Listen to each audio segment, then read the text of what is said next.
He rode through the woods on a big blue ox. He had fists as hard as chopping blocks. 500 pounds and 9 feet tall, that's Paul. Talk about working. When he swung his axe, you could hear it ring for 1.5 miles. Then he'd yell timber, and down she'd fall for Paul.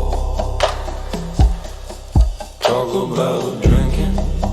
That man so mean that he'd never drink nothing but kerosene. And a 5-gallon can is a little bit small for Paul. Talk about tough. Well, he once had a fight with a thunderstorm on a cold, dark night. I ain't saying who won, but it don't storm at all around here, thanks to Paul.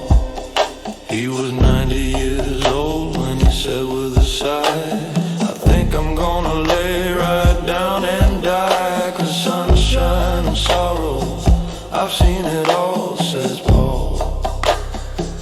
He says there ain't no man alive can kill me, ain't no woman round can thrill me, and I think heaven just might be a ball, says Paul.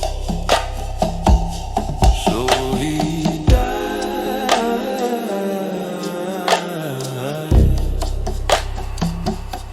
and we cried.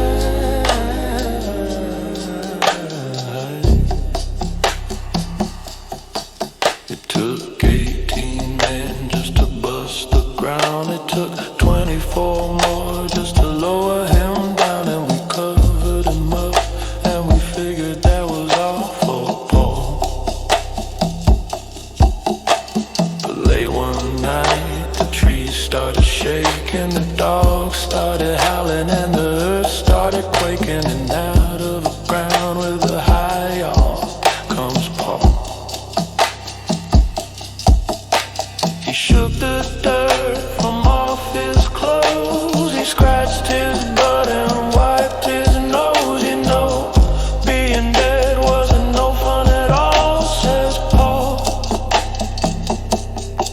He says up in heaven they got harps on their knees. They got clouds and wings, but they got no trees. I don't think that's much of a heaven at all, says Paul. So he jumps on his ox with a fare thee well. He says, I'll find out if there's trees in hell. And he rode away, and that was all we ever seen of Paul.